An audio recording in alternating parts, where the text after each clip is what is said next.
নমস্কাৰ, মই পৰৱৰ্তী আৰু স্বাগতম জনাইছোঁ আপোনাৰ মোৰ অৰ্থাৎ আমাৰ চেনেল নিশাৰ কথা কমললৈ। আজি নিশাৰ কথা কমলৰ যিটো হিয়াৰ ফ্ৰম দ্য প্ৰফেচাৰ শিতান হয়, তাত মোৰ সৈতে সংযুক্ত হৈছে স্কুল অফ ছ'চিয়েল ছায়েন্স অৰ্থাৎ সমাজ বিজ্ঞানৰ যিটো আমাৰ ডিপাৰ্টমেণ্ট হয় বা বিদ্যালয় হয়, তাৰ সহকাৰী অধ্যাপিকা আৰু লগতে সহযোগী ডিন বন্দনা ঠাকুৰ। নমস্কাৰ। প্ৰথমে আপোনাক আজি নিশাৰ কথা কমলৰ সৈতে সংযুক্ত হোৱাৰ বাবে আন্তৰিক ধন্যবাদ জ্ঞাপন কৰিছোঁ। ময়ো ধন্যবাদ জনাইছোঁ মোক এই কথোপকথনলৈ নিমন্ত্ৰণ জনোৱাৰ বাবে। নিশ্চয়কৈ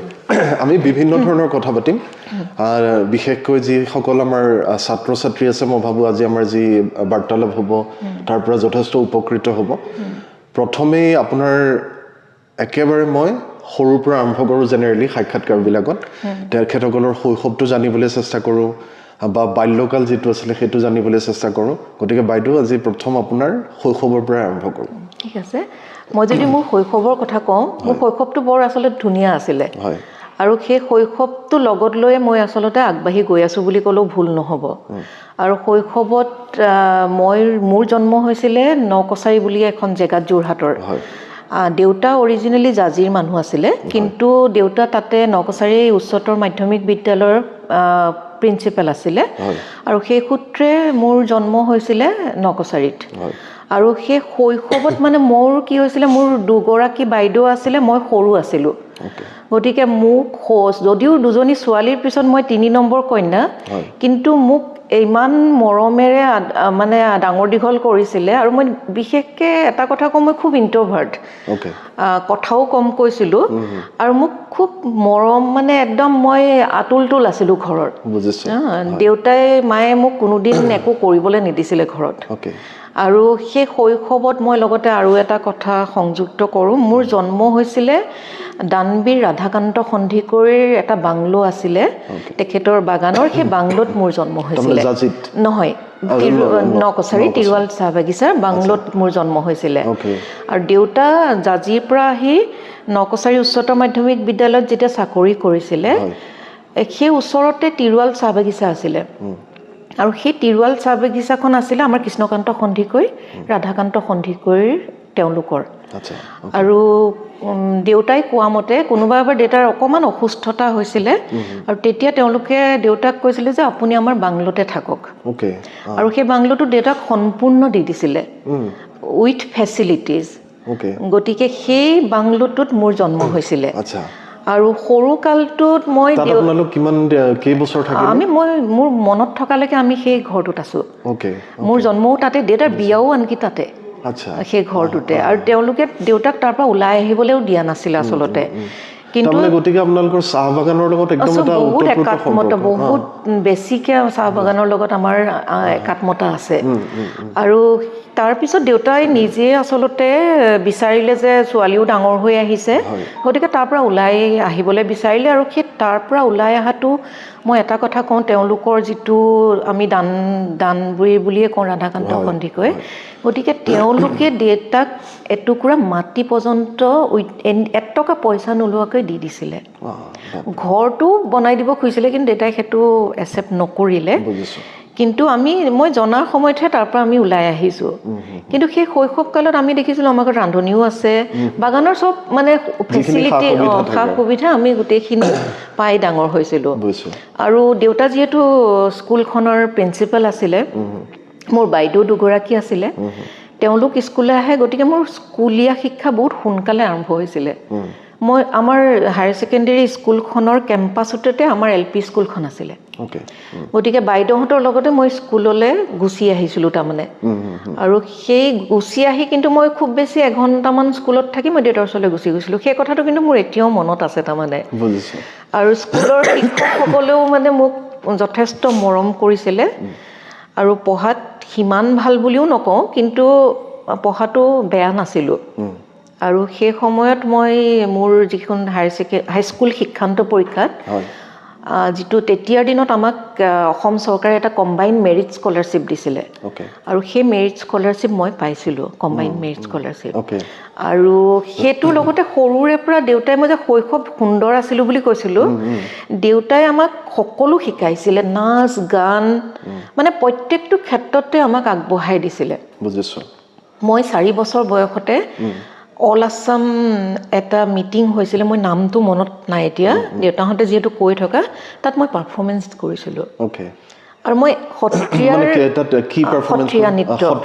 আৰু নৃত্য মোক 3 বছৰ বয়সৰ পৰা দেউতাই শিকাইছিলে আৰু নৃত্য মানে মই সত্ৰীয়া নৃত্যত খুব শিক্ষা গ্ৰহণ কৰিছিলোঁ আৰু মই এটা সময়ত খুব পাৰ্গত আছিলোঁ সত্ৰীয়া নৃত্যত আৰু সত্ৰীয়া নৃত্য এটাৰো এৰি দিয়াৰো এটা আচলতে কাহিনী আছে মোক শিকাইছিলে তেখেতৰ মই শ্ৰদ্ধাৰে নাম লৈছোঁ ভৱকৃষ্ণ গোস্বামী তেখেত তাণ্ডৱ নৃত্যৰ কাৰণে বিখ্যাত আছিলে আমি ভাৰত বিখ্যাতে আছিলে তেখেত আচলতে আৰু তেখেতৰ অধীনতে মোক সত্ৰীয়া নৃত্য শিকিছিলোঁ অকল মই নহয় মোৰ বাইদেউহঁতকো সন্মানে দেউতাই সকলো ডিবেট কৰিবলৈ দিছিলে ৰিচাইটেশ্যন নাটক সকলোতে মানে দেউতাই আগবঢ়াই নিছিলে আৰু মই যদি কওঁ যে মই পঢ়াত বেয়া নাছিলোঁ কাৰণে হয়তো পঢ়িলোঁ মোৰ পঢ়িবৰ মন নাছিলে আচলতে মই এই লাইনটোতে সত্ৰীয়া নৃত্যত গুচি যোৱাৰ মানে খুব এটা আগ্ৰহ আছিলে সাংস্কৃতিক দিশটোত আপুনি আগবঢ়াই মোৰ মন আছিলে মই ক'ৰবাত গৈ লক্ষ্ণৌ বা অন্যত গৈ ভালকৈ নাচৰ এটা শিক্ষা গ্ৰহণ কৰিম আৰু সেইটো ক্ষেত্ৰতে যাম আচলতে কিন্তু পঢ়াটো আকৌ ভাল অকণমান হ'লেও হৈছিলোঁ গতিকে মেট্ৰিক পাছ কৰাৰ পিছত পঢ়াৰ কথা আহিলে আৰু সেইকাৰণে পঢ়াটো খুব আগ্ৰহ নাথাকিলেও মই মোটামুটি ভালকৈ চলাই নিছিলোঁ আৰু পঢ়াটো গতিকে আপুনি যিহেতু ক'লে আপুনি সাংস্কৃতিক দিশটোত আগবাঢ়ি যোৱাৰ আপোনাৰ এটা হেঁপাহ আছিলে বহুত এটা হেঁপাহ আছিলে তাৰপিছত আপুনি অৰ্থনীতিলৈ কেনেকৈ আপুনি আগ্ৰহী হ'ল মই এইখিনিতে কওঁ বাইদেউ আচলতে ইকনমিক্সৰ অধ্যাপিকা হয় যাক আমি অৰ্থনীতি বুলি কওঁ গতিকে আপুনি কওক অৰ্থনীতিলৈ কেনেকৈ আপোনাৰ মন ঢাল মিলিলে মই অকণমান আগতে উল্লেখ কৰিছোঁ যে মই মেট্ৰিকত ৰিজাল্ট মোৰ খুব ভাল হৈছিলে তেতিয়াৰ হিচাপত ভাল হৈছিলে এতিয়া হয়তো ভাল বুলি নক'ব মানুহে কিন্তু তেতিয়া মই মেথমেটিক্স আৰু এডভান্স মেথমেটিক্সত লেটাৰ মাৰ্কছ পাইছিলোঁ আৰু কম্বাইন মেৰিট স্কলাৰশ্বিপ পাইছোঁ অসমত গতিকে এটা তেতিয়া সময়ত আছিলে যে স্বাভাৱিকভাৱে ইমান ভাল ৰিজাল্ট কৰিলে ছায়েন্সেই পঢ়িব কিন্তু মোৰ ছায়েন্স পঢ়াৰ একদম মন নাছিলে আৰু দেউতা সেই ক্ষেত্ৰত আমাক কেতিয়াও মই ক'লোঁ যে দেউতা এনেকুৱা আছিলে যে আমাৰ নিজৰ কথাটোক সদায় সন্মান কৰিছিলে তাৰমানে মই বিচাৰিলোঁ যে মই আৰ্টছ পঢ়িম কিন্তু আৰ্টছ পঢ়িম বুলি কওঁতে মই এইটো ভবা নাছিলোঁ যে মই পলিটিকেল ছায়েন্স পঢ়িম হিষ্ট্ৰী পঢ়িম মই আৰ্টছ লৈছিলোঁ মেথমেটিক্স ষ্টেটিষ্টিক্স আৰু ইকনমিক্সত আৰু মোৰ 4th ছাবজেক্ট হিচাপে লজিক আছিলে গতিকে সেই আৰ্টছ পঢ়াৰ সময়ত একেবাৰে আপুনি বৰ ভয়ংকৰ ছাবজেক্ট কিছুমান লৈছিলে যিটো সাধাৰণভাৱে আমি শুনিলে মানে ভয় খাওঁ মানুহে সাধাৰণতে নলয় সেইকেইটা ছাবজেক্ট তেতিয়াৰ দিনত নলৈছিলে বিশেষকৈ আৰু তাৰপিছত এগৰাকী ছোৱালী হোৱাৰ পিছতো হয় যিহেতু মেথমেটিক্স মই খুব ভাল পাইছিলোঁ আৰু মেথমেটিক্স মই ইমানেই ভাল পাইছিলোঁ যে মই এডভান্স মেথমেটিক্সত তেতিয়া 90 পাইছিলোঁ 89 পাইছিলোঁ আৰু গতিকে মই মেথমেটিক্সত ভাল আছিলোঁ আৰু তাৰ ভাল হোৱাৰো কাৰণ আছিলে মই শ্ৰদ্ধাৰে নাম লৈছোঁ তুলন চুতীয়া ছাৰ বুলি এজন শিক্ষক আছিলে তেখেতৰ মেথমেটিক্সৰ যিটো শিকনি আছিলে চাগে মই বহুত শিক্ষক পাইছোঁ কিন্তু তেখেতক মই এতিয়াও শ্ৰদ্ধাৰে মানে মনত ৰাখিছোঁ ইমান ভাল আমাক মেথমেটিক্স পঢ়াইছে পানীৰ নিচিনা আচলতে আৰু মই ভাল পাইছিলোঁ মেথমেটিক্স আৰু মেথমেটিক্স ষ্টেটিষ্টিক্স আৰু ইকনমিক্স লৈ যেতিয়া মই হায়াৰ ছেকেণ্ডেৰী পাছ কৰিলোঁ আনফৰ্চুনেটলি মোৰ মেথমেটিক্সত নম্বৰ সিমান ভাল নাহিলে আৰু সেই সময়ত আমি দেউতাই মোৰ বহিও ৰিচেক কৰিছিলে কিন্তু বহি ৰিচেকৰো আকৌ যে ঘূৰি আহিব লাগে সেইটো ঘূৰি নাহিলে কিন্তু ইপিনে সময় গৈ আছে সময় গৈ থাকোঁতে যিহেতু মই এটা বছৰ লোকচান কৰিবলৈ একদম বিচৰা নাছিলোঁ দেউতাই মোক ক'লে যে তই লেখা মেলাটো ভাল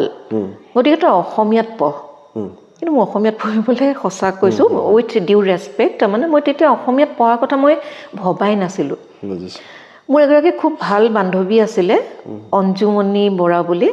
তাই ইকনমিক্সত মেজৰ লৈছিলে মই আচলতে ইচ্ছা কৰি ইকনমিক্স পঢ়া নাছিলোঁ তাই ক'লে যে মই তেনেকৈ বিচাৰি আছোঁ যে কি পঢ়িলে ভাল হ'ব তাই ক'লে মই ইকনমিক্সত লৈছোঁ তয়ো ইকনমিক্স পঢ় মই ভাবিলোঁ ইকনমিক্স ভাল ছাবজেক্ট গতিকে মই অসমীয়া পঢ়াতকৈ ইকনমিক্সেই পঢ়োঁ আৰু সেইকাৰণে মই ইকনমিক্সত মেজৰ লৈছিলোঁ জে বি কলেজ আৰু ইয়াতে আৰু এটা কথা সংযোজিত কৰিম মই জে বি কলেজখনক মানে খুব অন্তৰেৰে ভাল পাইছিলোঁ তেতিয়া গতিকে জে বি কলেজ এৰি মই ক'ৰবাত বেলেগত গৈ বেলেগ এটা ছাবজেক্ট পঢ়িমগৈ সেইটো মই বিচৰা নাছিলোঁ আৰু সেইকাৰণে জগন্নাথ বৰুৱা মহাবিদ্যালয়তে অৰ্থনীতিৰ বিষয়বস্তু হিচাপে লৈ স্নাতকত আকৌ এডমিশ্যন ল'লোঁ অ'কে এতিয়া কওকচোন বাৰু মোৰ আচলতে সেই বিষয়ে মোৰ জ্ঞান একেবাৰে সীমিত অংক ষ্টেটিষ্টিক্স বা ইকনমিক্স এই তিনিটা বিষয়ৰ মাজত মানে পাৰ্থক্য কি আৰু চিমিলাৰিটি কি যদি কওঁ যে অৰ্থনীতি আৰু অংক আৰু ষ্টেটিষ্টিক্স হয় একেডাল লাইনৰ এডাল মালাৰ নিচিনাকৈ গোট খাই আছে অ'কে কাৰণ এতিয়াতো আমাৰ দিনতেই আছিলে যে অৰ্থনীতিৰ লগত আমি পৰিসংখ্যা বিজ্ঞান পঢ়িবই লাগিব এখন পেপাৰ আছিলে আমাৰ অ'কে 100 মাৰ্কছৰ এখন পেপাৰ আছিলে ডিগ্ৰী লেভেলত যে ষ্টেটিষ্টিক্স পঢ়িব লাগিব তাৰপিছত মাষ্টাৰ ডিগ্ৰী লেভেলত আমাৰ এখন মেথমেটিক্সৰ পেপাৰ আছিলে গতিকে মই মেথমেটিক্স যদি জানো ষ্টেটিষ্টিক্স জানো অৰ্থনীতি বিষয়টো মোৰ কাৰণে অকণমান সহজ হৈ যায় সহজ হৈ যায় কাৰণ এটা মানুহৰ এটা সদায় এতিয়াও সেই ধাৰণাটো আছে যে অৰ্থনীতি এটা খুব টান বিষয় হয় নিশ্চিতভাৱে হয় সেইটো একচুৱেলি ক'বলৈ গ'লে অৰ্থনীতি পঢ়াৰ পিছত মই এটা কথা কৈছোঁ অৰ্থনীতি আচলতে যদি মই তুলনা কৰোঁ ৰাজনীতি বিজ্ঞান বা হিষ্ট্ৰী তাৰ তুলনাত অৰ্থনীতি সহজ বিষয়বস্তু কাৰণ অৰ্থনীতিত মই ইমান বেছি সময় দি পঢ়ি থাকিব নালাগে মই বিষয়টো যদি খৰচি মাৰি জানিছোঁ বিষয়টোৰ ওপৰত মোৰ জ্ঞান আছে মই সীমিত অধ্যয়নেৰে মই অৰ্থনীতি বিষয়বস্তু আগবঢ়াই লৈ যাব পাৰিম আৰু মেথমেটিকেল এইটো এতিয়া অৰ্থনীতি কি কৰিছে মেথমেটিকেল ইকনমিক্স কৰি পেলাইছে কাৰণ অৰ্থনীতিৰ আমি কওঁ যে মডেল থাকে অৰ্থনীতিৰ মডেল এইকাৰণেই থাকে যিহেতু এতিয়া প্ৰত্যেকটো কথাতে চৰকাৰেও হওক বা পলিচি মেকাৰেও হওক অৰ্থনীতিৰ মডেলৰ সহায়তহে তাৰমানে যিকোনো এটা সমস্যা সমাধান কৰিব পাৰে আৰু সেই সমস্যাটো হৈছে সামাজিক সমস্যা আৰু তাৰ কাৰণে যিবোৰ মডেল প্ৰস্তুত কৰা হয় সেই মডেলবোৰত মেথমেটিকেলি প্ৰুফ কৰা হয় যে মেথমেটিকেলি প্ৰুফ কৰি তাক কোৱা হয় যে এই সমস্যাটো আমি এনেধৰণে আগবাঢ়িলে সমাধান কৰিব পাৰিম গতিকে অৰ্থনীতি পৰিসংখ্যা বিজ্ঞান আৰু মেথমেটিক্স সমানে এটা লাইনত জড়িত হৈ আছে আকৌ ক'লোঁ যে আমি অৰ্থনীতিত কি পঢ়োঁ আমি সাধাৰণতে অৰ্থনীতিত আমি কওঁ যে বিষয়বস্তুবোৰ আমাৰ জীৱনৰ লগত জড়িত হৈ থকা বিষয়বস্তু আমি যদি অৰ্থনীতিত কওঁ যে আমি ভাৰতীয় অৰ্থনীতিৰ কথা কওঁ তেতিয়া তাত জনসংখ্যাৰ বিষয়ে পঢ়িলোঁ দৰিদ্ৰতাৰ বিষয়ে পঢ়িলোঁ গতিকে আমাৰ জীৱনত যিবোৰ সমস্যা জড়িত হৈ আছে সেইখিনি আমি অৰ্থবিজ্ঞানৰ জৰিয়তে সম্যক জ্ঞান লাভ কৰোঁ আৰু সেই কথাখিনিকে যদি আমি আকৌ পুনৰ প্ৰমাণ কৰিবলৈ যাওঁ সেই প্ৰমাণ কৰিব যাবৰ কাৰণে আমাক পৰিসংখ্যা বিজ্ঞানৰ দৰকাৰ হয় কাৰণ আমি এখন গাঁৱলৈ যদি গ'লোঁ যে তাত দৰিদ্ৰ মানুহ কিমান আছে জানিবলৈ আমি তাৰ পৰা ষ্টেটিষ্টিকেল ডাটা কালেক্ট কৰিব লাগিব নিশ্চয়কৈ গতিকে সেই ষ্টেটিষ্টিকেল ডাটা কালেক্ট কৰিহে মই অৰ্থনীতিৰ বিষয়বস্তুটোক প্ৰমাণ সহকাৰে দেখুৱাব পাৰিম যে এই সমস্যাটো এই কাৰণেই হৈছে বা এই সমস্যাটোৰ সমাধান আমি এনেধৰণে নিৰ্ণয় কৰিব পাৰোঁ গতিকে এইখিনিতে আপুনি এখন সমাজৰ কথা ক'লে বা সামাজিক যিসমূহ সমস্যা আছে সেই বিষয়ে ক'লে মোৰ প্ৰশ্নটো এনেকুৱা ধৰণৰ এতিয়া ধৰি লওক চৰকাৰৰ বিভিন্ন ধৰণৰ আঁচনি আছে য'ত নেকি দৰিদ্ৰ লোকসকলক সহায় কৰিবলৈ তেওঁলোকে বিভিন্ন ধৰণৰ আঁচনি আনিছে এই ক্ষেত্ৰত আমি যিটো দেখা পাইছোঁ ফ্ৰী চাউল ফ্ৰী তেল এইটোৱে আমাৰ অৰ্থনীতিত কেনেকুৱা ধৰণৰ প্ৰভাৱ পেলাব বুলি ভাবিছে মই যদি সঁচা অৰ্থত ক'বলৈ যাওঁ আঁচনিবোৰ নিশ্চয় আমাৰ নিচিনা এখন অৰ্থনীতিৰ কাৰণে আঁচনিবোৰৰ মই একেবাৰে একো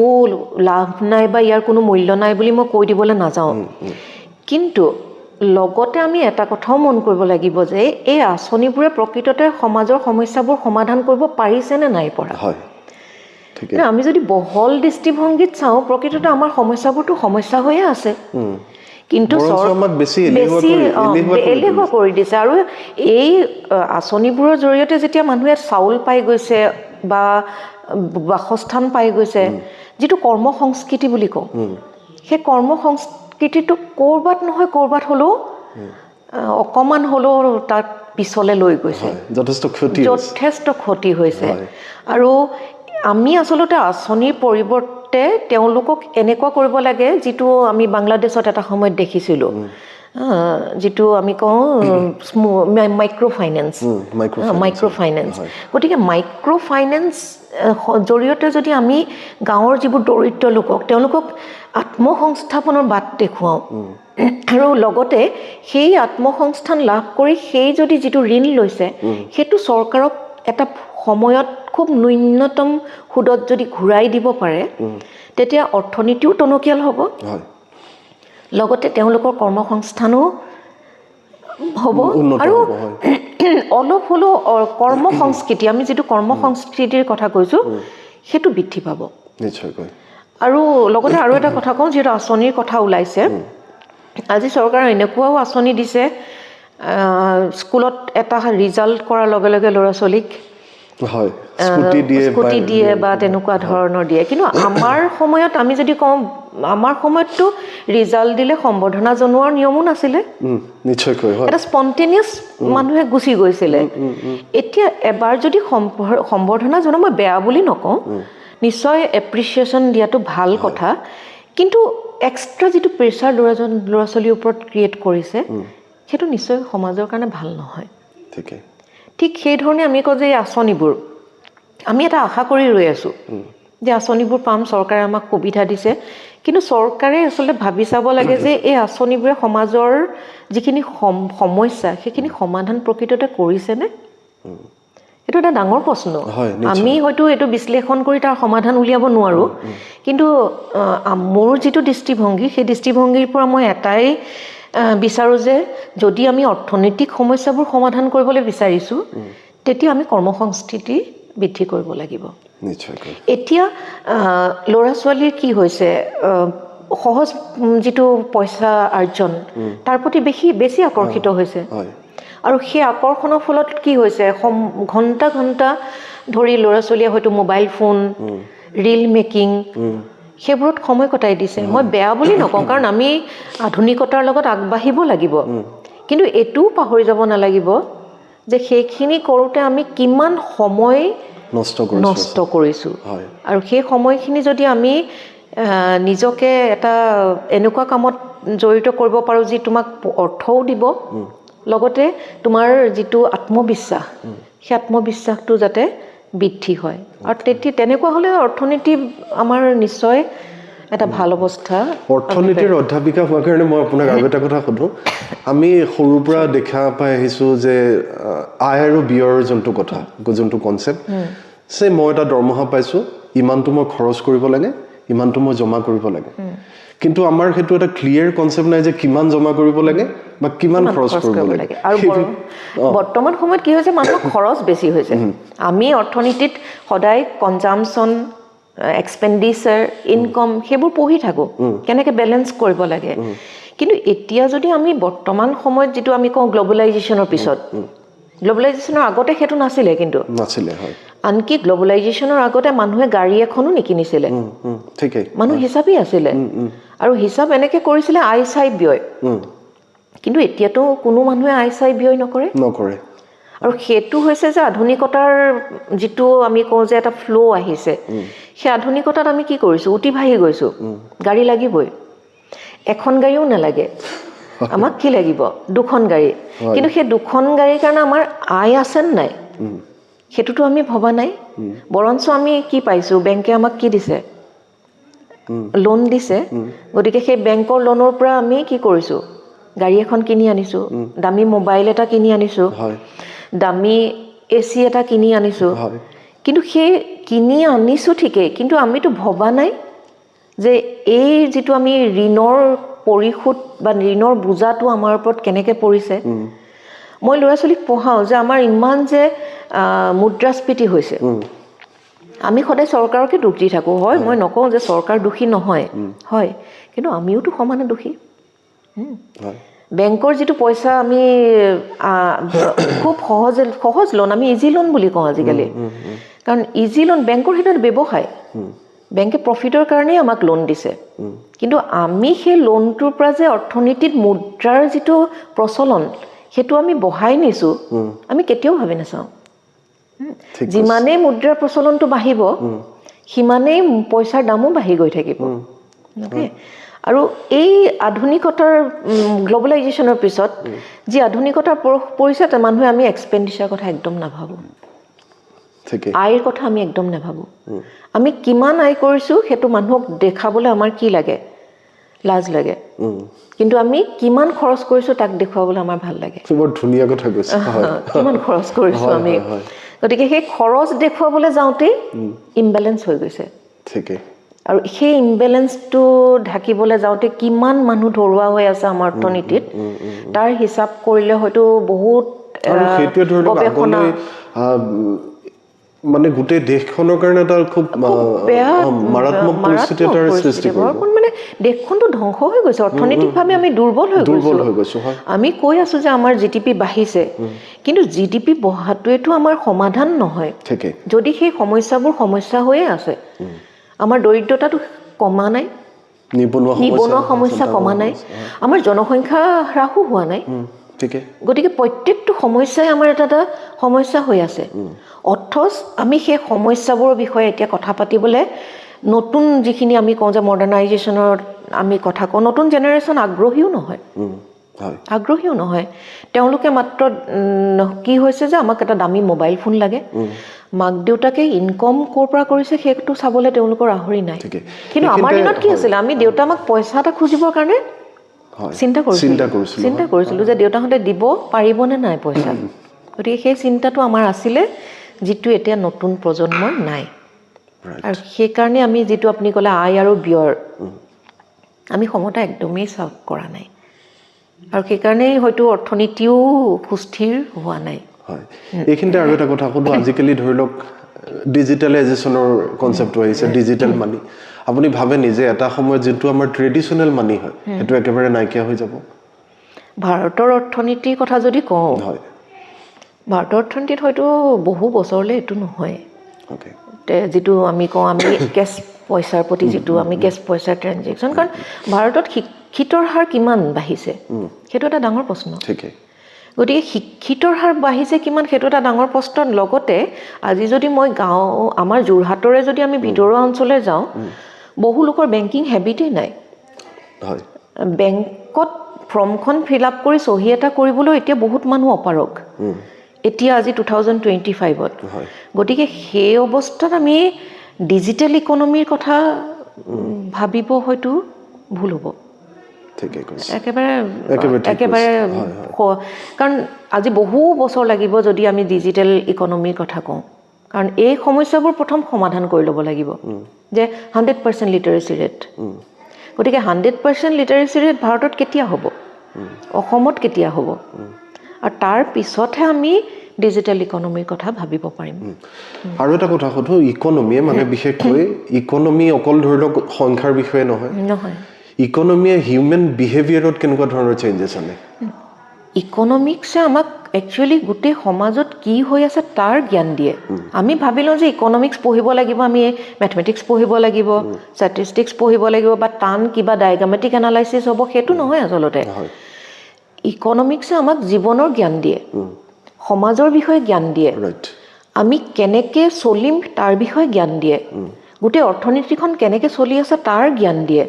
গতিকে মই যদি অৰ্থনীতি বিষয়বস্তুটো খুব ভালকৈ জানো মই নিজক জানো আচলতে আৰু যেতিয়া এগৰাকী মানুহে নিজক জানে হয়তো মোৰ মতে তাতকৈ আৰু বিশেষ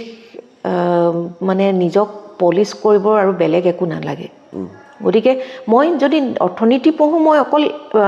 কিতাপৰ বস্তুকেইটাতে মোৰ জ্ঞান সীমিত ৰাখিলে মই অৰ্থনীতি আচলতে জনা নাই গতিকে অৰ্থনীতিক মই জানিছোঁ মানে মই কিতাপৰ লগতে মই মোৰ চাৰিওকাষে যিখিনি ঘটি আছে বৰ্তমানে ঘটি আছে বা আগতে ঘটিছিলে মই গোটেই কথাখিনি মোৰ এটা জ্ঞান আছে আৰু সেই জ্ঞানটো মই যদি মোৰ সামাজিক জীৱনত মোৰ ব্যক্তিগত জীৱনত মই সঠিকভাৱে প্ৰয়োগ কৰিব পাৰিছোঁ তেতিয়াহ'লে মই সমাজৰ এজন এনেকুৱা ব্যক্তি যিজনে নিজকে সমাজত এটা লেভেলত প্ৰতিষ্ঠা কৰিব পাৰিছে আচলতে আৰু এটা কথা সুধো এগৰাকী ইকনমিক্সৰ ব্যক্তিক আমি অৰ্থনীতিবিদ বুলি কওঁ ভুল নহ'ব কিন্তু মোৰ প্ৰশ্নটো এনেকুৱা ধৰণৰ যে এজন সাধাৰণ মানুহ এজন ভাল অৰ্থনীতিবিদ হ'ব পাৰিবনে বা নিশ্চয় পাৰিব কাৰণ মই নিজকে অৰ্থনীতিবিদ বুলি ক'ব বিচৰা নাই কেলে আমি অৰ্থনীতিৰ খুব জ্ঞান যদিও আছে সেইটো এতিয়াও মোৰ কাৰণে সীমিত যথেষ্ট সীমিত মই কিতাপত পঢ়ি যিখিনি পাইছোঁ সেইখিনি হয়তো এজন সাধাৰণ মানুহও জানে আপুনি যিটো প্ৰশ্ন কৰিছে তাৰ লগত মই ৰিলেট কৰিছোঁ মই যদি সাধাৰণ জীৱন যাত্ৰাৰ কথা কওঁ মই ঘৰখন কেনেকৈ চলাম এগৰাকী মাতৃয়েতো ঘৰখন কেনেকৈ চলাই তেওঁ জানে গতিকে অৰ্থনীতিত আমি কি কৰোঁ ষ্টাডি অফ দ্য হাউচ ঘৰখন কেনেকৈ চলাওঁ আমি খৰচ কেনেকৈ কৰিম মোৰ ইনকম ক'ৰ পৰা আহিব এগৰাকী পিতৃয়ে এগৰাকী মাতৃয়ে ঘৰখনৰ গোটেই চলাই নিয়াৰ বিষয়বস্তু তেওঁলোকৰ সম্যক জ্ঞান থাকে আচলতে তেওঁলোকৰ অৰ্থনীতিৰ জ্ঞান থাকে কিন্তু সেইটো অৰ্থনীতিৰ জ্ঞান বুলি কোনেও নকয় কথা সেইটোৱে ডিফাৰেঞ্চ সেইটোৱে এই যে সাধাৰণ মানুহৰ একচুৱেলি তেওঁলোকৰ খুব বেটাৰ নলেজ আছে এবাউট ইকনমিক্স তেওঁ গোটেই আমি ইকনমিক্সৰ প্ৰথম যেতিয়া হায়াৰ ছেকেণ্ডেৰীত ইকনমিক্স লৈছিলোঁ সেই ডেফিনেশ্যনটোৱে দিছে it is the management of A house ঘৰখন কেনেকৈ পৰিচালনা কৰিম অৰ্থনীতিয়ে তাক সেই বিষয়টোক আমাক জানিবলৈ দিয়ে গতিকে বহুত নিশ্চয় বহুত আমি ভাগ পঢ়িছোঁ কিন্তু আমি যদি ফাউণ্ডেশ্যন কওঁ সেইটোৱে ফাউণ্ডেশ্যন অৰ্থনীতি আমাক ঘৰখন কেনেকৈ চলাম এগৰাকী মাতৃয়ে ৰাতিপুৱাৰ পৰা গধূলিলৈকে কিখিনি কাম কৰিছে সেইখিনি গোটেই বিষয়বস্তু অৰ্থনীতিৰ বিষয়বস্তু গতিকে সাধাৰণ মানুহৰ অৰ্থনীতিৰ সম্পূৰ্ণ জ্ঞান আছে খালি তাকে অৰ্থনীতি বুলি নকয় সেইখিনি সাধাৰণ জীৱন যাত্ৰাৰ এটা জ্ঞান বুলি কৈ থোৱা হয় কিন্তু অৰ্থনীতিৰ জ্ঞান সেইখিনি অকণমান আপোনাৰ এতিয়া শিক্ষাৰ দিশটোৰ পৰা আঁতৰি অকণমান ব্যক্তিগত দিশটোলৈ আহোঁ আপোনাৰ দেউতাও যথেষ্ট এগৰাকী জনপ্ৰিয় ব্যক্তি বুলিয়ে কৈছে আমাৰ সকলোৰে শ্ৰদ্ধাৰ লগতে আপোনাৰ শহুৰ দেউতাও এগৰাকী খুব জনপ্ৰিয় ব্যক্তি বিভিন্ন ক্ষেত্ৰত তেখেতে কাম কৰিছে সেই বিষয়ে অকণমান আমাক জনাওকচোন প্ৰথমে মোৰ দেউতাৰ কথা কৈলোঁ মোৰ দেউতা আছে স্বৰ্গীয় ললিত বৰপূজাৰী তেখেত আছিলে নকছাৰী উচ্চতৰ মাধ্যমিক বিদ্যালয়ৰ প্ৰিন্সিপাল অধ্যক্ষ আছিলে মোৰ দেউতাৰ কথা বুলি ক'লে দেউতা নিজে এজন ইনষ্টিটিউশ্যন আছিলে এখন নিজে এটা প্ৰতিষ্ঠানৰ নিচিনা দেউতা সেই জেগাডোখৰ আমি নকছাৰীৰ কথা কৈছোঁ নকছাৰী হায়াৰ ছেকেণ্ডেৰী স্কুলৰ আৰম্ভণিৰ পৰাই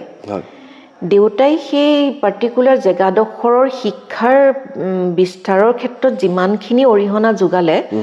এতিয়াও সেই অঞ্চলৰ মানুহে দেউতাক সেই হিচাপে নাম লয় মানে আৰু অকল সেইটোৱে নহয় তেওঁ সেই অঞ্চলটোৰ ল'ৰা ছোৱালীক ঘৰৰ পৰা উঠাই আনি পঢ়াইছিলে শিক্ষা দিছিলে পইচা দিছিলে পঢ়িবৰ কাৰণে মানে সকলো দিশৰ পৰা আগবঢ়াই নিবলৈ যিটো প্ৰচেষ্টা চলাইছিলে গতিকে সেই অঞ্চলটোৰ কাৰণে এখন ইনষ্টিটিউশ্যন বুলি ক'লেও দেউতা আচলতে ভুল নহয় তেওঁ একক প্ৰচেষ্টাতে গোটেই অঞ্চলটোৰ শিক্ষাৰ প্ৰসাৰৰ কাৰণে দেহে কেহে খাটিছিলে আৰু মই দেউতাৰ কথা যিহেতু ওলাইছে দেউতা জাজিৰ এখন ভিতৰুৱা জেগাৰ পৰা আহি পেলাই নিজৰ যিটো মই কওঁ যে শিক্ষা লগতে নিজৰ আন্তৰিকতাৰ এখন জেগাক এটা স্তৰলৈ লৈ যোৱাত দেউতাৰ আচলতে অৰিহণা যথেষ্ট বেছি আৰু মই দেউতাৰ কথাৰ লগতে মোৰ মাৰ কথাও ক'ব লাগিব মোৰ মা নিজে এগৰাকী এটা যোৰহাটৰ সম্ভ্ৰান্ত পৰিয়ালৰ কন্যা আছিলে যোৰহাটৰ ৰোহিণী বৰপূজাৰী মোৰ মামা আছিলে তেখেতক বহুতেই চিনি পাইছিলে আৰু মোৰ আৰু এগৰাকী মামা হৈছিলে ডক্টৰ পটককৈ নামটো পাহৰি গৈছোঁ বাৰু ডক্টৰ তেখেত আছিলে গুৱাহাটী ইউনিভাৰ্চিটিৰ অধ্যাপক বুৰঞ্জীৰ তেখেতক বুৰঞ্জীবিদ হিচাপেই জানে আচলতে অ'কে গতিকে ৰোহিণী বৰপূজাৰীক চবেই জানিছিলে গতিকে সেই হিচাপে মোৰ মাৰ অৰিহণাও আমাৰ শিক্ষাৰ ক্ষেত্ৰত যথেষ্ট বেছি আচলতে ডক্টৰ হেৰেম্বকান্ত বৰপূজাৰী নামটো পাহৰি গৈছিলোঁ হেৰেম্বকান্ত বৰপূজাৰী তেখেত বুৰঞ্জীবিদ হিচাপে এতিয়াও মানুহে তেখেতক গুৱাহাটী বিশ্ববিদ্যালয়ৰ আছিলে বুৰঞ্জীৰ শিক্ষক আৰু তেখেতক গোটেই অসমত বুৰঞ্জীবিদ হিচাপেই জানে আৰু আকৌ ঘূৰি আহিছোঁ দেউতাৰ কথালৈ দেউতাই গোটেই অঞ্চলটোত ইমানেই কাম কৰিছিলে আজি তেওঁৰ যদি কওঁ তেওঁৰ আগৰ তেওঁৰ দিনৰ শিক্ষক তেওঁৰ ষ্টুডেণ্ট এতিয়াও তেওঁক শ্ৰদ্ধাৰে সোঁৱৰে আৰু মোৰ শহুৰ দেউতাৰ কথা কৈছোঁ ৰজনী ঠাকুৰ তেখেত আছিলে টিয়ক হাইস্কুলৰ প্ৰধান শিক্ষক আৰু যদিও টিয়ক হাইস্কুলৰ প্ৰধান শিক্ষক টিয়কতে তেওঁলোকৰ ঘৰ টিয়কৰ পৰা আহি তেওঁলোকে যোৰহাট বঙালপুখুৰীত থাকিবলৈ লৈছিলে কোনটো চনত কিমান সময়ৰ পৰা মই হয়তো ইমান সঠিকভাৱে ক'ব নোৱাৰিম কিন্তু যোৰহাটৰ সামাজিক জীৱনৰ লগত দেউতাৰ যিটো অৰিহণা প্ৰত্যেকটো অনুষ্ঠান প্ৰত্যেকটো বুলি এইকাৰণে কৈছোঁ যোৰহাট যজ্ঞ মন্দিৰ যোৰহাট পূজা মন্দিৰ যোৰহাট সাৰ্বজনীন পূজা মন্দিৰ আৰু বিশেষকৈ আৰু নাম ল'ব লাগিব অমৰাৱতী বৃদ্ধাশ্ৰম প্ৰতিষ্ঠা কৰাত মোৰ শহুৰ দেউতাৰ ভূমিকাই যথেষ্ট বেছি তেখেতেই লাগি ভাগি সেই বৃদ্ধাশ্ৰমখন প্ৰতিষ্ঠা কৰিছিলে আৰু যোৰহাটৰ এনেকুৱা প্ৰতিষ্ঠান নাছিলে যাৰ লগত দেউতা জড়িত নাছিলে শহুৰ দেউতা আৰু তেখেতক যোৰহাটৰ মানুহে এতিয়াও শ্ৰদ্ধাৰে তেখেতৰ সোঁৱৰণতে আমাৰ কাজিৰঙা বিশ্ববিদ্যালয়তো এবাৰ মই ডিবেট কম্পিটিশ্যন এটা পাতিছিলোঁ তেখেতৰ সোঁৱৰণত মোৰ শহুৰ দেউতাৰ সোঁৱৰণত অ'কে আৰু তেখেতে মোৰ শাহু মা ঢুকালে তেখেতৰ নামত আৰু মোৰ স্বামীৰ নামত দেউতাই এটা ৰুমো বৃদ্ধাশ্ৰমত দান কৰিছে তেওঁ বহুতো দানো কৰিছিলে যথেষ্টখিনি দান অৰিহণা তেখেতে যোগাইছে বিভিন্ন অনুষ্ঠানত আৰু সামাজিকভাৱে বৰ সক্ৰিয় আছিলে দুইজনে মোৰ দেউতাও যথেষ্ট সামাজিকভাৱে সক্ৰিয় আছিলে যিকোনো মেল মিটিং হওক দেউতা ঘৰত আমি খুব কম দেখিছিলোঁ আৰু সেইকাৰণে মই মাৰ কথা কৈছোঁ দেই যিহেতু দেউতা আমাৰ ঘৰত ৰাতিপুৱা ওলাই যায় ল'ৰা ছোৱালীক পঢ়াব লাগিব টিউচন কৰে সোমাই ঘৰত হয়তো ভাতকেইটা খাই আকৌ স্কুলৰ দান বৰঙণি তুলিবৰ কাৰণে দেউতা ওলাই যায় ক'ৰবাত মিটিঙত যায় দেউতা ঘৰত নাথাকিছিলে গতিকে সেই ক্ষেত্ৰত আমাৰ পঢ়াৰ ক্ষেত্ৰত কিন্তু মাৰ ভূমিকা যথেষ্ট বেছি আছিলে আৰু মা খুব ষ্ট্ৰং লেডি আছিলে তেতিয়াৰ দিনতে BA পাছ মহিলা আছিলে কিন্তু তেতিয়া চাকৰি যিহেতু নকৰিছিলে কিন্তু মায়ে মানে আমাক প্ৰত্যেকটো সময়তে কৈ আছিলে যে পঢ়িব লাগিব আৰু দেউতা যিহেতু ঘূৰি ফুৰে দেউতাক যথেষ্ট কয় যে ছোৱালীকেইজনীক আপুনি নাচায় পঢ়িব তাহাঁতিওতো পঢ়িব লাগে গতিকে দেউতাই কিন্তু ঘৰত আমাক কেতিয়াও নপঢ়াইছিলে দেই মোক কেতিয়াও পঢ়ুৱাই পোৱা নাছিলে আমি নিজে নিজে পঢ়িছিলোঁ আৰু সেই ক্ষেত্ৰত হয়তো এইটো নহয় যে দেউতাই নপঢ়াইছিলে কিন্তু দেউতাৰ ছাপৰ্ট যিটো আমি তিনিজনী ছোৱালীকে এনেকুৱা মানসিক ছাপৰ্ট দিছিলে আৰু সেইকাৰণে আমি তিনিওজনী ছোৱালীয়ে হয়তো মানসিকভাৱে যথেষ্ট দুগৰাকী বাইদেউ কি কৰি আছে মোৰ ডাঙৰ বাইদেউ হাউচৱাইফ তেখেতে একো নকৰে মোৰ সৰু বাইদেউ যোৰহাট বৰিগাঁও হাইস্কুলৰ তেওঁ শিক্ষকতা কৰি আছে শিক্ষয়িত্ৰী হিচাপে আছে এইখিনিতে খুব আপুনি সুন্দৰ কথা এটা ক'লে আপোনাৰ দেউতাই এখন একেবাৰে ভিতৰুৱা গাঁৱৰ পৰা আহি পেলাই এখন আচলতে সম্পূৰ্ণৰূপে ক'ব লাগিব যে এখন সমাজ প্ৰতিষ্ঠা কৰিলে আৰু সেই তেখেতৰ যিখিনি অৱদান আছিলে আৰু মানুহৰ যিটো স্নেহ আৰু মৰম তেখেতে লাভ কৰিছে আজিও তেখেতক মনত পেলাই শ্ৰদ্ধাৰে মই লগতে কৈছোঁ যোৱা বছৰ তেখেতৰ যিখিনি আমাৰ স্কুলখনৰ ষ্টুডেণ্ট তেখেতসকলে দেউতাৰ স্মৃতি স্তম্ভটো নকছাৰী হাইস্কুলৰ মুখতে আছে তেখেতসকলে এখন মানে অহা যোৱা ৰাস্তাটোত দলং পৰ্যন্ত বনাই দিছে তেওঁৰে ষ্টুডেণ্টে বনাই দিছে সেইটো এইখিনিতে মই সেইটো কাৰণে সুধিম আপোনাক এই আমাৰ যিটো মানসিকতাৰ এটা খুব ডাঙৰ পৰিৱৰ্তন হৈছে বুলি আপুনি ভাবে নেকি মানে প্ৰশ্নটো এনেকুৱা যে শিক্ষাগুৰুৰ প্ৰতি যিটো শ্ৰদ্ধা ছাত্ৰ ছাত্ৰী আগৰ দিনত আমি যিটো দেখিছিলোঁ আজিকালি কিন্তু বহুত বেছি পৰিমাণে এটা ডাঙৰ পৰিৱৰ্তন আমাৰ কাৰণে তুলনা কৰিলে ভুল হ'ব নিচিনা লাগে কাৰণ আগৰ শিক্ষকৰ প্ৰতি যিটো শ্ৰদ্ধা ভক্তি আছিলে সেই শ্ৰদ্ধা ভক্তি এতিয়া ল'ৰা ছোৱালীৰ একেবাৰে নাই বুলি নকওঁ সেইটো ক'লেও ভুল হ'ব কিন্তু কম্পেৰেটিভলি নাই কিছু ক্ষেত্ৰত এই ক্ষেত্ৰত অভিভাৱকো অকণমান সম্পূৰ্ণৰূপে দোষী কাৰণ আগৰ আমাক এছাৰিৰ আগত শিক্ষা বুলি এটা কথা আছিল আৰু এতিয়া যদি এছাৰিয়ে মাৰে শিক্ষকজন পুলিচৰ ওচৰলৈ যাব লাগিব আৰু শিক্ষকক ব্লেম দিয়াটো এতিয়া ডাঙৰ এটা ট্ৰেডিশ্যন হৈ গৈছে শিক্ষকজনক মানে অকণমান কিবা এটা কথাতে তেওঁ বেয়া শিক্ষকক আমিতো প্ৰতিজন শিক্ষকক কেতিয়াও তুলনাই নকৰিছিলোঁ কোন ভাল কোন বেয়া আমি কেতিয়াও নাচাইছিলোঁ এতিয়াতো তুলনা কৰিবলৈ লৈছে আৰু হয়তো মই নকওঁ সকলো শিক্ষক সমাজৰো কোনোবা এখিনিত অকণমান দুখ আছে ভুল আছে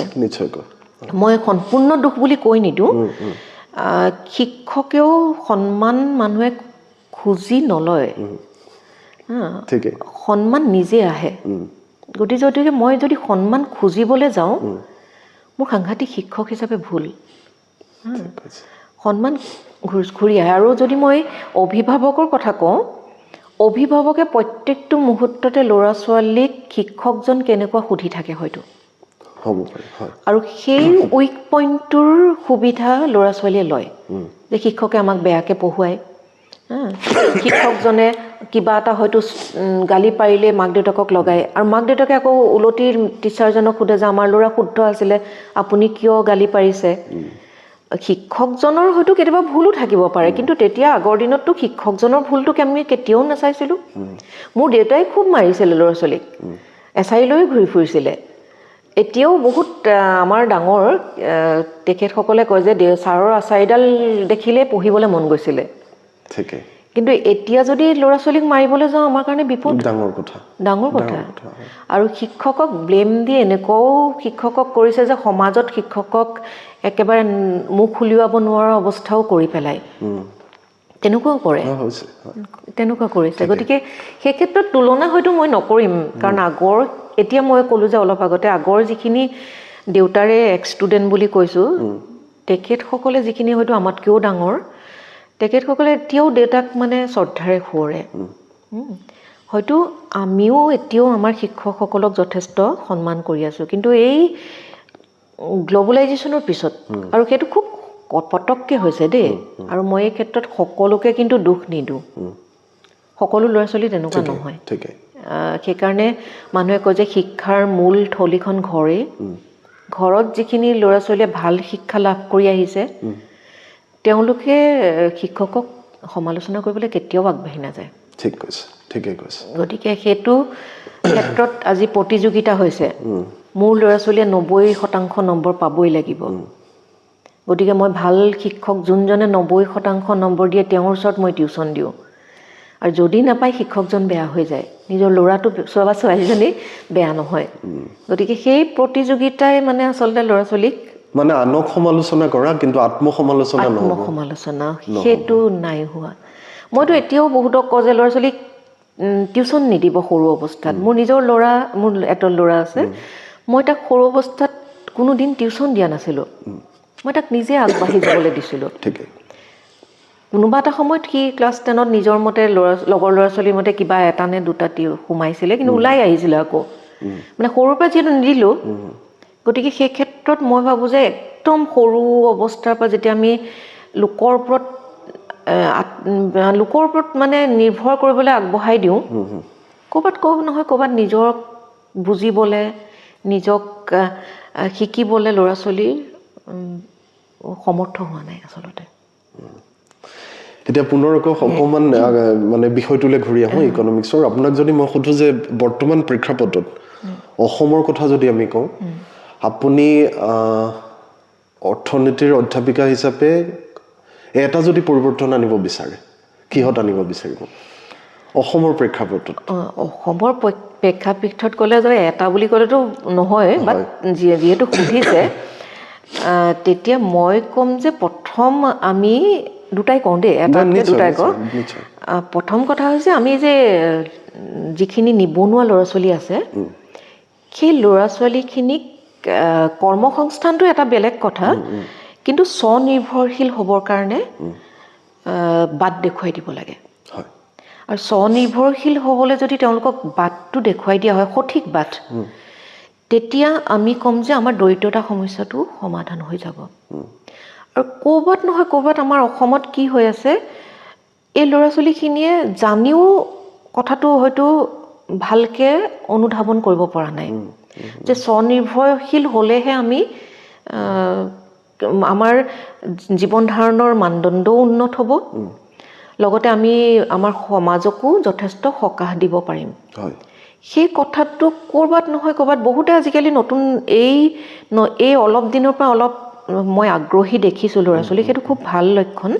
কিন্তু সেই যদি বিষয়টোক আমি এটা বাট মুকলি কৰি দিব পাৰোঁ আমি কথা পাতি আছোঁ এণ্টাৰপ্ৰিনাৰশ্বিপৰ কথা ওমেন এণ্টাৰপ্ৰিনাৰশ্বিপৰ কথা কিন্তু চেমিনাৰ পৰ্যন্ত বহুত হৈছে কিন্তু সঁচা অৰ্থত কিমান এণ্টাৰপ্ৰিনাৰ আমি গঢ়িব পাৰিছোঁ সেই কথাটোত ক'ৰবাত অসম অকণমান বহুত বেছি পিছ পৰি গৈছে আৰু সেইটোত যদি অসম কেনেবাকৈ আমি পাৰোঁ তেতিয়া এই নিবনুৱা সমস্যাটো সমাধান হৈ যাব আৰু নিবনুৱা সমস্যা সমাধানৰ লগে লগে বহুখিনি সমস্যা স্বয়ংক্ৰিয়ভাৱে সমাধান হৈ যাব আৰু সেইটোকে মই ভাবোঁ কৰিলে খুব ভাল হয় মোৰ দৃষ্টিভংগীত আৰু নিশ্চয়কৈ আপুনি সমাজ বিজ্ঞানৰ যিসকল ছাত্ৰ ছাত্ৰী আছে তেওঁলোককো পঢ়ুৱাই লগতে আপুনি যিসকল BCom ছাত্ৰ ছাত্ৰী আছে তেওঁলোক এই ইকনমিক্সৰ সেই তেওঁলোকৰ মাজত ডিফাৰেঞ্চটো কেনেকুৱা ধৰণৰ আহে তেওঁলোকে কি শিকে আৰু এওঁলোকে কি শিকে মই যদি স্কুল অফ বিজনেছত মই BComত পঢ়াওঁ BComৰ ষ্টুডেণ্টখিনি আৰু যদি মই সমাজতত্বৰ ষ্টুডেণ্টখিনি ইকনমিক্সৰ কথা কওঁ ডিফাৰেঞ্চ ইমান নাই কিন্তু যেটো আমি কম সাইকোলজিক্যাল ডিফারেন্স বহুত আছে okay psychological difference in the sense মই কওঁ লাইক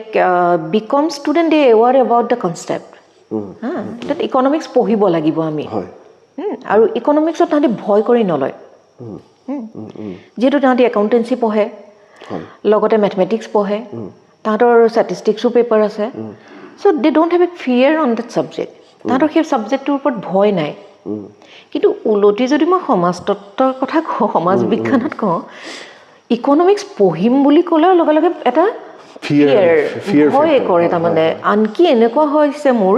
মই কওঁ ইয়াতে এটা কথা এবাৰ নে দুবাৰেই এডমিশ্যন লোৱাৰ সময়ত যেতিয়া দেখিলে যে ছচিয়লজিৰ লগত ইকনমিক্স আছে এডমিশ্যন নলয় ইমানে ভয় খাইছে মোক মাতি নিছে মাৰ্কেটিং টিমৰ পৰা যে ইকনমিক্সত কি আছে বুজাই দিবলৈ তাৰমানে অৰ্থচ ইকনমিক্স ছ'চিয়েল চায়েন্সত যিখিনি আছে সেইখিনি একদম নেগলিজিবল তাৰমানে একদম মানে মিনিমাম ন্যূনতম যিখিনি নাজানিলে মানে সমাজতত্ত্ব জনাৰ কোনো অৰ্থ নাথাকে সেইকাৰণেই ইকনমিক্স আছে কিন্তু BComত যথেষ্টখিনি আছে ইকনমিক্সৰ টপিক মই গৈ আকৌ বুজাবলগীয়া হৈছে যে ইকনমিক্স এইটো টান ছাবজেক্ট নহয় এনেকুৱাও ষ্টুডেণ্ট পাইছোঁ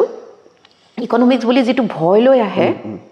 মই নকওঁ যে মই পঢ়াব পাৰিছোঁ কিন্তু লাষ্টত আকৌ কৈ যায় যে মেম ইমান ভাল পালোঁ পঢ়ি সেইটো ডিফাৰেঞ্চ আছে তাৰমানে সাইকোলজিক্যাল প্ৰেছাৰ আৰু এতিয়াও আপুনি দেখিব আৰ্টছৰ যিখিনি আমি কওঁ যে অকল আৰ্টছ পঢ়িম বুলি ভাবিছে ল'ৰা ছোৱালী তেওঁলোকে ইকনমিক্স নলয়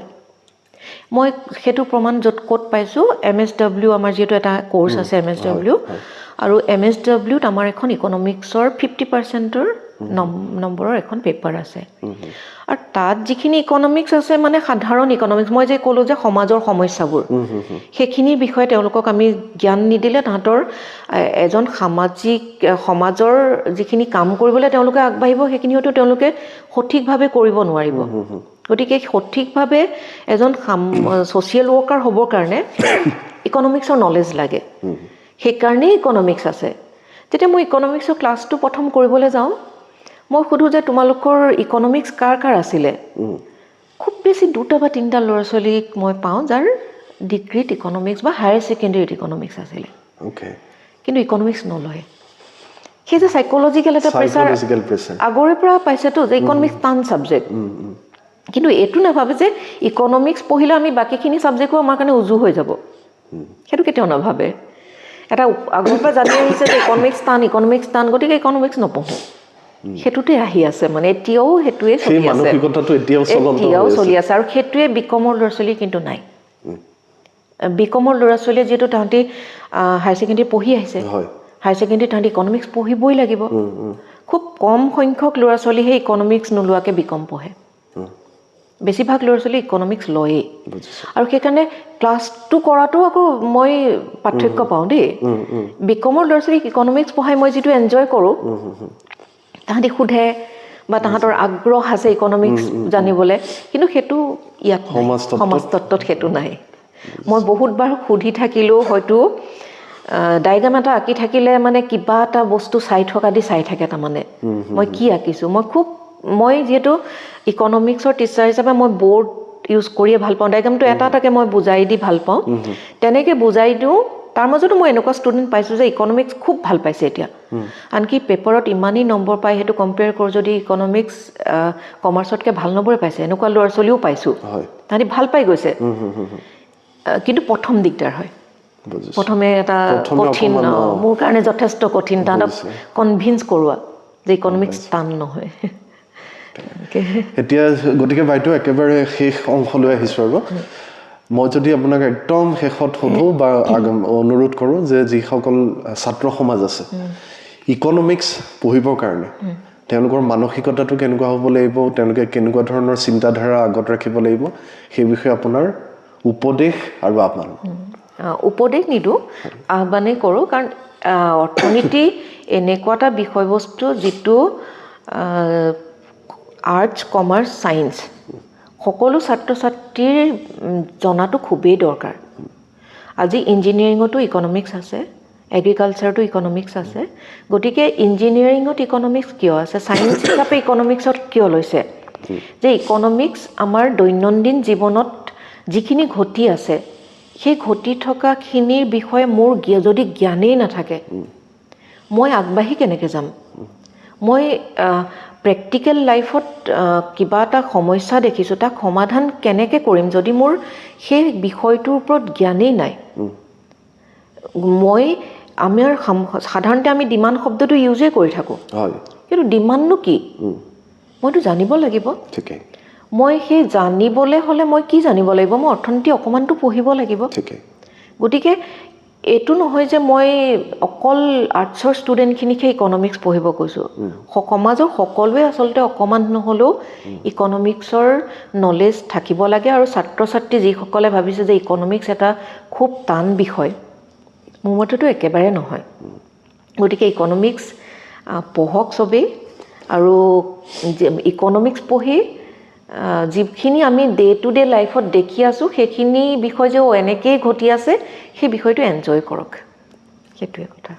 খুব সুন্দৰকৈ ক'লে আমি আজি খুব কম সময়ৰ ভিতৰত বহুখিনি কথা পাতিলোঁ আৰু আচলতে মোৰ কথা পাতিবলৈ মন আছিলে বাইদেউৰ লগত কিন্তু সেই সময়ৰ বাধ্যবাধকতা আছে আপোনাৰ এটা খুব সুন্দৰ শৈশৱৰ কথা ক'লে চাহ বাগানৰ এক প্ৰাকৃতিক পৰিৱেশৰ মাজত আপুনি ডাঙৰ দীঘল হ'ল তাৰপিছতে আপোনাৰ নিজৰ দেউতাৰ লগতে আপোনাৰ শহুৰ দেউতাৰ যিটো অৱদান আছে সমাজৰ প্ৰতি সেই বিষয়ে আমাক জনালে ছাত্ৰ ছাত্ৰীৰ সমাজত কি আপুনি পৰিৱৰ্তন আনিব বিচাৰিছে সেই বিষয়ে অকণমান চুই গ'ল আৰু শেষত আপুনি ছাত্ৰ সমাজক যি আহ্বান কৰিলে যে বিষয়টো একেবাৰে টান নহয় যথেষ্ট সহজ খালি আগবাঢ়ি যোৱাৰ বা পঢ়াৰ যোনটো মানসিকতা সেইটোত থাকিব লাগিব আৰু যোনটো সাইকোলজিকেল প্ৰেছাৰৰ কথা ক'লে সেইটো একেবাৰে ল'ব নালাগে ইকনমিক্স ইজ ভেৰি ইজি আৰু আমাৰ দৈনন্দিন জীৱনত সদায় প্ৰয়োজন হৈ থাকে গতিকে বাইদেউ আপুনি মোৰ অনুৰোধটো ৰক্ষা কৰিলে তাৰ বাবেও আপোনাক ধন্যবাদ দিলোঁ আৰু আজি যিখিনি আমাৰ মাজত কথা বতৰা হ'ল আৰু আপোনাৰ আশা ৰাখিম আগলৈও আপোনাৰ এই উপস্থিতি কামনা কৰিছোঁ আৰু আপুনি সুস্বাস্থ্যৰে ৰাখক সুস্বাস্থ্যৰে থাকক সেয়া কামনা কৰিছোঁ ময়ো ধন্যবাদ জনাইছোঁ ইয়ালৈ নিমন্ত্ৰণ কৰি অনাৰ বাবে আৰু যিখিনি কথা ক'বলৈ সুযোগ দিলে মোৰ সম্যক জ্ঞানৰ পৰা যিমানখিনি পাৰোঁ তাক জনাইছোঁ ধন্যবাদ নিমন্ত্ৰণ কৰি অনাৰ বাবে ধন্যবাদ